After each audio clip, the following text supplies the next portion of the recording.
Selamat berjumpa kembali dengan kami, channel Berita Terbaru. Dalam channel ini, kami akan menyajikan berita-berita terbaru seputar politik dan artis Indonesia. Semoga berita yang kami sajikan akan membawa manfaat untuk kita semua. Salam NKRI harga mati. Tempo 4111, paradoks Nasdem dan Surya Paloh, enggan pisah dari Jokowi, tapi capreskan Anies. Jakarta, Kompas.com, langkah Partai Nasdem menuju pemilu 2024 dinilai bertentangan dengan sikapnya di pemerintahan. Di satu sisi, partai pimpinan Surya Paloh itu mendukung Anies Baswedan sebagai calon presiden, capres. Nasdem juga berencana berkoalisi dengan Demokrat dan Partai Keadilan Sejahtera, PKS, dua partai dari kalangan oposisi. Namun, di sisi lain, Nasdem ingin tetap berada di barisan partai pendukung pemerintahan Presiden Joko Widodo hingga akhir. Pengamat politik dari UIN Syarif Hidayatullah Adi Praitno berpandangan, sikap Nasdem tersebut saling bertentangan. Sikap Nasdem itu adalah paradoks.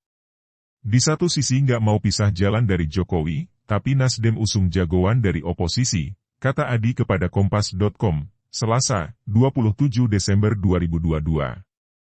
Baca juga, Jokowi buka kemungkinan reshuffle, Nasdem, siap menghadapi segala situasi bagaimanapun, kata Adi, Anies datang dari kelompok oposisi. Mantan Gubernur DKI Jakarta itu bahkan kerap dicitrakan sebagai sosok antitesa Jokowi.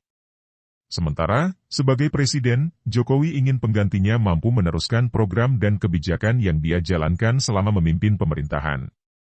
Misalnya, melanjutkan program pembangunan Ibu Kota Negara, IKN, atau meneruskan pembangunan infrastruktur di berbagai penjuru tanah air. Persoalannya, keinginan presiden itu tak akan terwujud jika Anies menjadi penggantinya di kursi RI 1. Ini nggak ketemu karena Jokowi pasti bicara tentang kontinuitas program.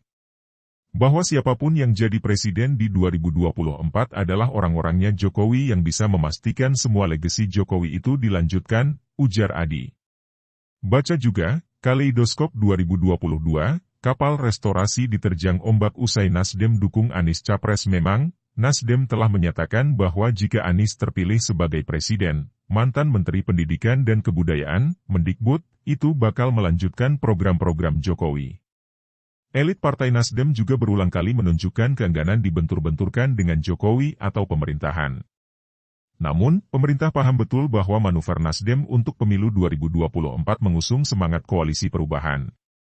Publik tidak bisa menutup mata, poros koalisi perubahan itu konotasinya sesuatu yang berbeda dari Jokowi, kata Adi. Bagi Nasdem, mendukung pencapresan Anies bukanlah dosa. Toh, Surya Paloh dan jajarannya berjanji memenuhi komitmen mereka untuk mendukung pemerintahan Jokowi hingga akhir 2024. Baca juga, pertemuan SB Salim Segaf dinilai tak lepas dari PHP Anies dan Nasdem. Namun, kata Adi, gelagat ketidaknyamanan Jokowi atas manuver Nasdem tak bisa ditutupi. Saat menghadiri acara hari ulang tahun, HUT, ke-58 Partai Golkar akhir Oktober lalu misalnya, Jokowi menyinggung soal jangan sembrono memilih capres. Lalu, awal November kemarin Presiden menyempatkan hadir di HUT Partai Perindo. Akan tetapi, beberapa hari setelahnya, Kepala Negara tak datang ke HUT Nasdem, bahkan tak memberi ucapan selamat sekalipun lewat video. Tak lama setelah itu, viral video Jokowi tak membalas pelukan Surya Paloh saat keduanya hadir dalam acara puncak peringatan HUT ke-58 Partai Golkar, 21 Oktober 2022. Setelah Nasdem mengusung Anies sebagai capres, Jokowi jelas-jelas menunjukkan gestur yang kurang nyaman dan sindiran-sindiran keras juga sering disampaikan di berbagai kesempatan, ujar Adi. Dengan situasi tersebut, menurut Adi, wajar jika isu reshuffle atau perombakan Kabinet Indonesia Maju baru-baru ini menyasar menteri-menteri Nasdem. Baca juga, sinyal reshuffle dari Jokowi, PDIP dorong dua menteri Nasdem dievaluasi perihal reshuffle sempat disinggung langsung oleh Presiden. Sementara, PDI Perjuangan, partai penguasa yang menaungi Jokowi, bahkan terang-terangan menyatakan bahwa 2 dari 3 menteri Nasdem harus dievaluasi. Adi mengatakan, peluang Jokowi mencopot menteri-menteri Nasdem buntut pencapresan Anies terbuka lebar. Kalau bicara tentang loyalitas kinerja, saya kira 3 menteri Nasdem tidak ada cacat apapun, kata Adi. Jadi bagi saya ini murni persoalan politik karena Nasdem usung Anies yang jelas-jelas selama ini adalah tokoh oposisi berseberangan dengan pemerintah, tuturnya. Enggan pisah deklarasi pencapresan Anies diumumkan Nasdem pada awal Oktober lalu. Sejak saat itu, hubungan Nasdem dengan pemerintahan Jokowi disinyalir renggang.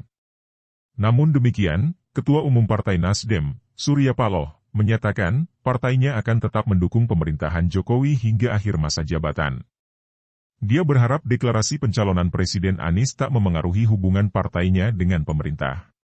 Bukan karena kita mencalonkan Bung Anies Baswedan hubungan kita harus retak, hubungan kita harus berpisah, perasaan hati kita sebagai kader mengurangi rasa kedewasaan kita, kata Paloh di acara HUT Nasdem ke-11 di GCC, Senayan, Jakarta Pusat, Jumat, 11 November 2022. Paloh mengatakan, hingga hari ini partainya masih menganggap Jokowi sebagai presiden Partai Nasdem.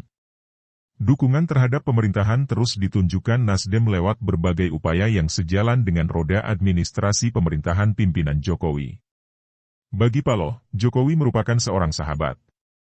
Dia ingin Nasdem menjadi sahabat sejati Jokowi yang setia dalam suka dan duka sampai akhir. Paloh pun berharap Jokowi punya sikap yang sama. Pimpinan Partai Nasdem itu tak ingin presiden mendepak partainya dari barisan koalisi pendukung pemerintahan. Baca juga, ditanya soal urgensi reshuffle kabinet, Nasdem, tergantung perasaan presiden. Lain halnya kalau memang sungguh-sungguh sahabatnya Nasdem, Presiden Joko Widodo ini menyatakan, selamat tinggal Nasdem, saya tidak butuh Anda, itu lain halnya. Kalau itu yang dikatakan oleh Presiden Joko Widodo, itu bukan keinginan kita.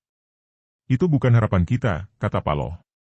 Dan itu adalah kemenangan bagi mereka yang memang tak menginginkan terjaganya stabilitas nasional untuk tetap melanjutkan upaya-upaya pembangunan yang sedang dilakukan oleh Presiden Joko Widodo, lanjutnya.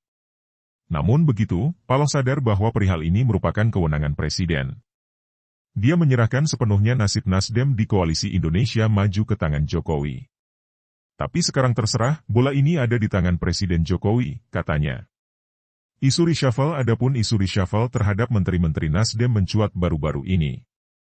PDIP terang-terangan menyatakan, partainya meminta agar dua menteri asal Nasdem, yakni Menteri Pertanian, Mentan, Syahrul Yassin Limpo serta Menteri Lingkungan Hidup dan Kehutanan, Menhut, Siti Nurbaya Bakar, dievaluasi.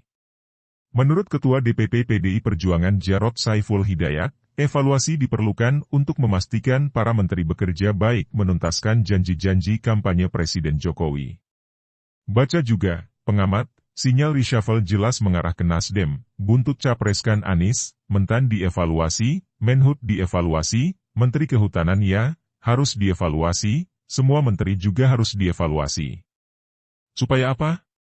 Supaya ada satu darah baru yang segar, yang bisa mendukung penuh kebijakan Pak Jokowi, kata Jarod di kawasan Menteng, Jakarta, Jumat, 23 Desember 2022. Jokowi sebelumnya memang sempat mengisyaratkan terbukanya peluang perombakan kabinet. Namun, merespons usulan PDIP, mantan wali kota Solo tersebut tak bicara banyak. Dia hanya tersenyum menanggapi pertanyaan awak media. Cluenya, ya udah, kata Jokowi sambil berjalan meninggalkan wartawan usai meresmikan pengembangan tahap 1 stasiun Manggarai, Jakarta, Senin, 26 Desember 2022.